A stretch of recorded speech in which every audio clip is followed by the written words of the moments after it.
അസ്സലാമു അലൈക്കും. എല്ലാവർക്കും സുഖമല്ലേ? നമുക്കും വലിയ കുഴപ്പമൊന്നുമില്ല, സുഖം തന്നെ.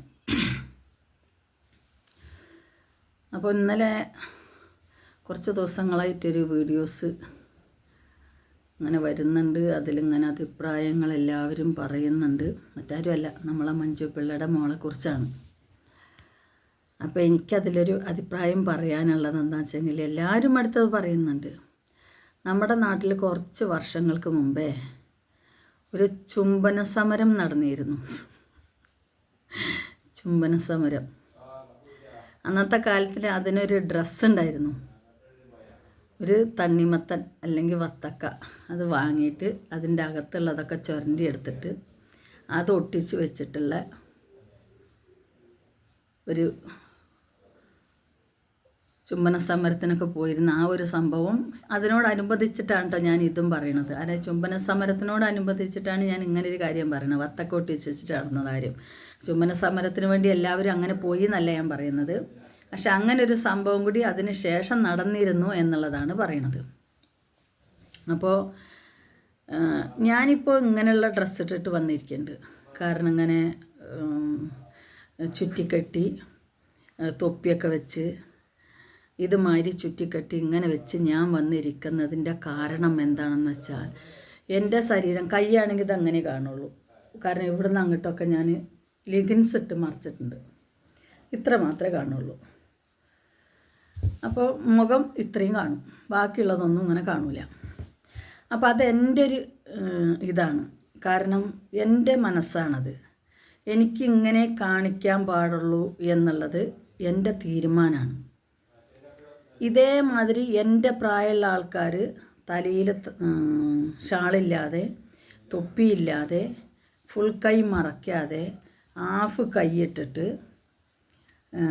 നമ്മളാൾക്കാർ തന്നെ, ഇസ്ലാമായിട്ടുള്ള ആൾക്കാർ തന്നെ വരുന്നുണ്ട്. അത് അവരുടെ ഇഷ്ടമാണ്, അവരുടെ ഇഷ്ടമാണ്.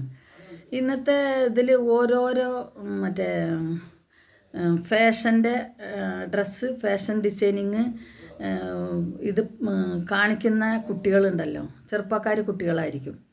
അതായത് സൗന്ദര്യ മത്സരത്തിൽ പങ്കെടുക്കുന്ന ആൾക്കാരൊക്കെ ഇടുന്ന ഡ്രസ്സുകൾ, അതേമാതിരി ഡ്രസ്സിൻ്റെ പരസ്യത്തിന് പോകുന്ന ഇതേമാതിരിയുള്ള കുട്ടികൾ, ഇങ്ങനത്തെവരൊക്കെ ഓരോരുത്തർക്കും ഓരോരോ ഇഷ്ടങ്ങളാണ്.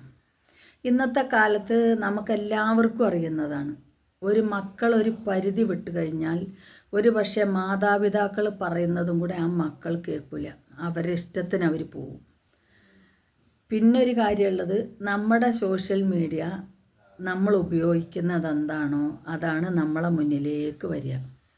ഒരാളൊരു ഫോണിൽ എന്ത് കാണുന്നു എന്നുള്ളത് ആ മനുഷ്യൻ്റെ ഫോണൊന്നെടുത്ത് ഓൺ ചെയ്താൽ അപ്പോൾ അതിൽ കാണാൻ പറ്റും. വൃത്തികെട്ട എല്ലാ സംഭവങ്ങളും നമ്മളെ ഫോണിൽ കൂടെ ഉണ്ടെന്നുള്ളത് നമ്മൾക്ക് എല്ലാവർക്കും അറിയാവുന്ന കാര്യമാണ്. പക്ഷെ നമ്മളതിൽ കാണേണ്ടത് ഏത് എന്നാണ് പ്രധാനം. ഇതുമാതിരിയുള്ള ഇപ്പോൾ ഇവളെ മോള് ചെയ്തതിനേക്കാളും വൃത്തികെട്ട ലൈവുകളെ നടക്കുന്നുണ്ട്. അത് നമ്മൾക്കറിയാലോ. മെമ്പർഷിപ്പ് ലൈവുകൾ 200, 300 ഒക്കെ കൊടുത്തിട്ട് എവിടെയാണ് കാണേണ്ടതെങ്കിൽ ആ ആവശ്യപ്പെടുന്ന സ്ഥലം കാണിച്ചു കൊടുക്കുന്ന ലൈവ് രാത്രി 11 മണിക്ക് 12 മണിക്ക് ശേഷം, അതും ഒരു സോഷ്യൽ മീഡിയയിലല്ലേ. അതും പ്രോത്സാഹിപ്പിക്കേണ്ട ഒരു കാര്യമാണോ? അല്ലല്ലോ. ഇതൊരു ഡ്രസ്സിൻ്റെ കാര്യമാണ്. അതിനേക്കാൾ അപകടമാണ് സോഷ്യൽ മീഡിയയിൽ വന്നിട്ട് 10 300 രൂപ കൊടുത്ത് മെമ്പർഷിപ്പ് എടുത്ത് ആവശ്യമുള്ള ഇടം ലൈവിലൂടെ കാണിച്ചു കൊടുക്കുന്നത്. അതിനേക്കാൾ അപകടകരമല്ലേ? പറയുന്നുണ്ട് പലരും. പക്ഷേ അതും നിർത്താൻ പറ്റാത്തത് എന്തുകൊണ്ടാണ്? അവർ കാണിക്കുന്നത് അവരുടെ ശരീരമാണ്.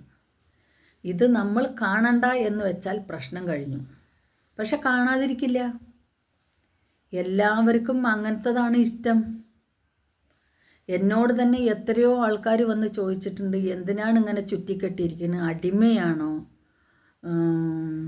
ഇങ്ങനെ വന്ന് ഹിജാബ് ഇട്ടിരിക്കുന്നത് എന്തിനാണ്? ഇതാരെങ്കിലും നിർബന്ധത്തിന് ഇട്ടിരിക്കുന്നതാണോ? നിങ്ങളാരെങ്കിലും അടിമയായിട്ട് വെച്ചിരിക്കുകയാണോ? ഇതൊക്കെ നമ്മുടെ ലൈവിൽ വന്നു. പക്ഷെ നമ്മളെ കുടുംബത്തിൽ അടിമയാണോ? അല്ല. അടിമയുള്ളവരുണ്ട്, ഇല്ല എന്ന് ഞാൻ പറയുന്നില്ല. പക്ഷെ ഞാൻ അടിമയല്ല. എൻ്റെ കുടുംബത്തിൽ എൻ്റെ ഭർത്താവോ എൻ്റെ കൂടപ്പുറപ്പുകളോ മറ്റുള്ളവരോ എന്നെ അടിമയായിട്ട് നിർത്തിയിട്ടുമില്ല. ഞാൻ അടിമയുമല്ല. എനിക്ക് എന്ത് പറയാനുള്ള സ്വാതന്ത്ര്യം ഇതും അവർ തന്നിട്ടുണ്ട്. പക്ഷെ ആ സ്വാതന്ത്ര്യത്തെ നമ്മൾ മുതലെടുക്കരുതല്ലോ. അവർ തന്ന സ്വാതന്ത്ര്യം നമുക്ക് തരുമ്പോൾ അവർ നാളെ സമൂഹത്തിൽ നാണം കെടാതെയുള്ള ഒരു പ്രവൃത്തി ആവണം നമ്മളെ കയ്യിൽ നിന്ന് അങ്ങോട്ട് തിരിച്ചു കൊടുക്കേണ്ടത് എന്നുള്ളൊരു ബോധ്യം ഉണ്ടെങ്കിൽ നമ്മളൊന്നും അങ്ങനെ പ്രവർത്തിക്കില്ല. പിന്നെ ഈ പറഞ്ഞതുമാതിരി തന്നെ നമുക്ക് വേണമെങ്കിൽ കാണാം, വേണ്ടെങ്കിൽ കാണണ്ട, അതങ്ങോട്ട് മാറ്റിക്കളഞ്ഞാൽ മതി.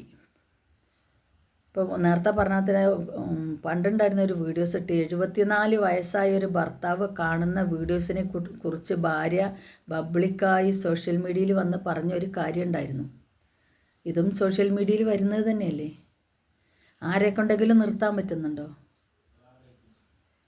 മെമ്പർഷിപ്പ് ലൈവ്, അതിനെക്കുറിച്ചാണ് എനിക്ക് കൂടുതൽ പറയാനുള്ളത്. ഏത് ഭാഗം കാണണം ആ ഭാഗം കാണിച്ചു കൊടുക്കും.